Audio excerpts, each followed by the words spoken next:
Hey guys, Kaido here today with another YouTube video, and today I got you a beginner's type guide, just showing you the different type of styles there are in the jungle.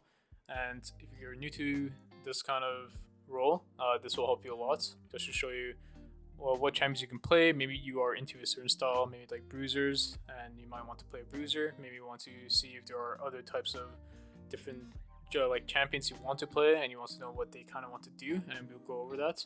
If you guys want me to do a more deeper dive on specific champions or even like styles, let's say like a bruiser type video, I can do that in the future. But this is more a overall like um, video to cover these sections in a more basic way. And yeah, hope you guys like this kind of content, and if you do, let me know down in the comments below if you want to see more of stuff like this. And yeah, let's go into the first section.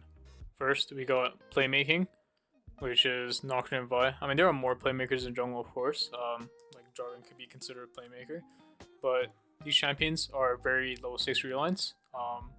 When they're level 6, they are able to playmake very well, and usually your job is to farm efficiently to level 6 and then look for ways to get kills when you have your ultimate up, and when it's down, you just farm. It's basically just as simple as that. That's why the difficulty level is easy. So if you look at top right, there's a little meter, and it's easy, medium, and hard. And it's not that hard to really play these kind of champions. You just want to make sure you are able to get to level 6 very efficiently and then do your job. Now we got gankers. These champions basically want to pressure the map as much as they can in the early game, because usually they will be outscaled later parts of the game, and you're usually very strong, like level 3. So Elise, Volibear, Nunu, Rek'Sai, like all are very strong ganking champions. And when you do gank lanes, get your laners ahead, get yourself ahead, and you keep building up the lead. And you want to try to translate these ganks later on into objectives like Drakes, Grubs, and just gain towers, and then like keep progressing the game. Now we got cheese champions. To me, these champions feel very bad to play if they don't get early advantages, and you just usually want to do like random like levels stuff from like level 1 basically. Like Kane and like Belloth are very good at just stealing Raptor camps and then like just making the game very cringe, so to say, and very toxic. Usually it feels very bad to play with these type of champions as a laner, because they don't actually offer anything to the team. Maybe Nico and Pantheon kind of do, but again, like these champions feel very bad if they don't get early advantages, because you should feel like you're getting outskilled every second that you aren't progressing the game. So it's like let's say for Shaco, right? If you don't get like a kill in early levels, like you're just like outscaled. Like it doesn't feel good to play the game unless you have a very insane gold influx. Now we got carries. A lot of champions that we see on the channel that I play, like Kha'zix and Viego, Hecarim.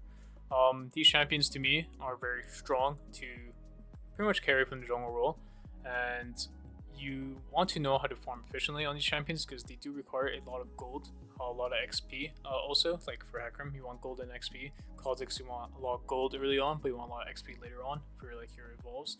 And these champions will basically teach you and give you a better understanding of how to balance farming and ganking to be rich. And I put a Kha'zix quote at the bottom: consume and adapt. And you kind of want to be, well, basically you want to adapt to all stages of the game. I mean, just as a jungler, having a good habits, a good understanding on how to adapt to the current game state is very good for the long run if you're going to play this role and actually try to climb on it.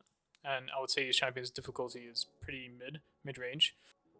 Now we got Yasuo combos. I mean, you don't need to play these champions with Yasuo, but usually you kind of want to pick them with Yasuo, not with other pairings. I mean, Diana you can play in more drafts, but let's just talk about these champions with Yasuo. Very OP. If you do get this champion on your team, because you have very good synergy with them, like your ultimate ability, Gragas E, just helps you also to like drop a nuke pretty much, or even yourself. It's very annoying to play against as a marksman champion, especially because Windwall is very OP versus ranged champions. And you just build a lot of space as Gragas Diana with the Yasuo wall. Like it's very annoying to play against these champions as a range champ. Like if you're that, so that's why like when these champions versus like more melee champions, you know, like I don't know if you guys seen like when a Yasuo player is versus like a Renekton mid and like he just can't breathe, like it feels very bad to play against melees, but it feels super good to be able to play against range champions and just annoy them. We got the best one-trick pony champions in my opinion. The reason why I chose these 5 champions because they require a lot to function in the game. You need to understand a lot of different things, like I put on the right side of your screen, to efficiently farm, use tempo, and like just having the understanding of good versus bad does, habits, mastery, and just how to carry games. That's why they're very difficult to play. They do require very good mechanics to be able to pull these champions off. You would think, wow, Rengar is not that hard to play mechanically. That's not true. It's actually quite hard to play Rengar for the average player, especially. That's why there's not that many Rengar OTPs. Like, I swear you will see more players playing Kha'zix than Rengar, for example. That's why I put Kha'zix in the carry section, and I hear it like it's not hard to OTP other champions compared to these 5 champions. They're very easy to become a non-factor in the game, but they're also very rewarding when you become a factor in the game. So if you guys want to get more content on these type of champions, I have plenty of it on my YouTube channel that you can check out. Now we got Breezers, very strong fighting champions, very easy to play. They're champions that are usually very strong on the first 1 to 2 items, and that's pretty much all the items they really need in the game. The more items they get is very luxurious. I put a quote down there to the arena. I mean, they just want to impact the game as much as they can, early to mid game, because usually you will feel like you're outscaled a lot of the time. Let's say you verse like a Kindred or Graves. Like Kindred Graves 3+ items are way stronger than these champions at 3+ items. It's just how it is because of scaling. So if you want to learn how to just gank a lot and just get your skirmishing expertise higher, these are very great champions to play. Now we got strong tanks. Yeah, Skarner is just the best tank in the game in Season 14, as this is when I'm making the video. Maybe in the future, he's not going to be the best tank in the game, but for this season specifically, it is the most racist champion you can play. It is so easy to play, all these champions though, but Skarner itself has too many stats in general. It's too disgusting, too much HP, too much damage, very annoying to play against. Then the other champions, like we got Zac, Rammus, like Mundo. I put examples of when they could be good. Of course, some of these champions are good in specific drafts. You can't just blind them, except for Skarner. Skarner you can blind pick every game if you want. But every other champion on this list do require specific drafts to function, and they're very good to play when you get those good drafts. I mean, they're just better in a more competitive environment anyways. You play your Clash games, your Rank Flex games, these champions feel a lot better to play when you have a team. In solo queue, it feels rough, unless you're in full challenger lobbies and you know who you're playing with. Now we got OP counter pick champions. Talia, Poppy, Trundle, Morg, Sylas. Some are pretty self-explanatory, like Morgana versus heavy CC champions, Poppy Talia versus very high dash champions, Lee Sin, Sylas, Irelia, you get the gist, right? Sylas versus very good ultimates. Not all ultimates are good, specific ones like Kindred ult, Sona, Swain ult, are very good ultimates, make you very annoying to play against. Trundle is very good against tanky type champions.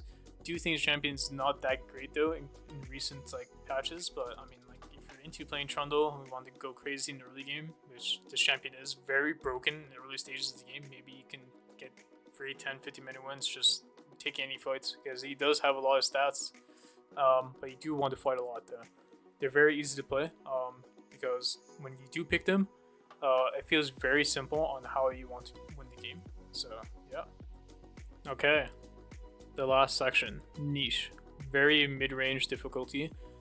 So a lot of these champions to me are very broken, but sometimes. So depending on the draft, let's say Karthus.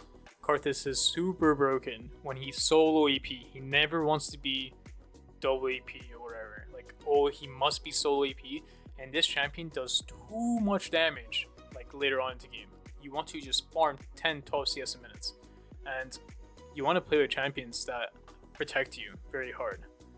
Because eventually you're going to hit level 6, so your job is to get level 6 very fast, and now you have a global ultimate which can help champion your laners be able to kill their laners, and they have an extra 200 nuke coming down on their forehead because, like, to help you kill them.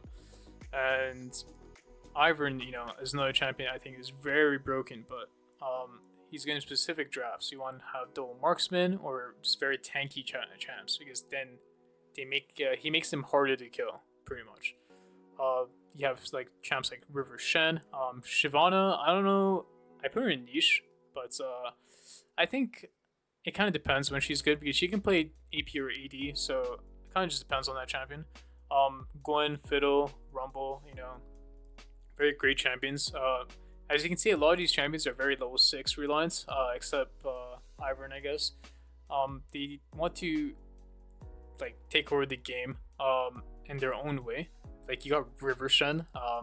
You call it River Shen because the guy will just spam gank every lane with taunts. He can make the game very annoying. He can be like a spam ganker in a way. And then he also has a global ult, so like he can make a play bot side or top side, whatever, and then he can ult to the other side of the map if he wants. Very fun to play. Maybe I can do a video on some of these champions in the future. Let me know down in the comments below.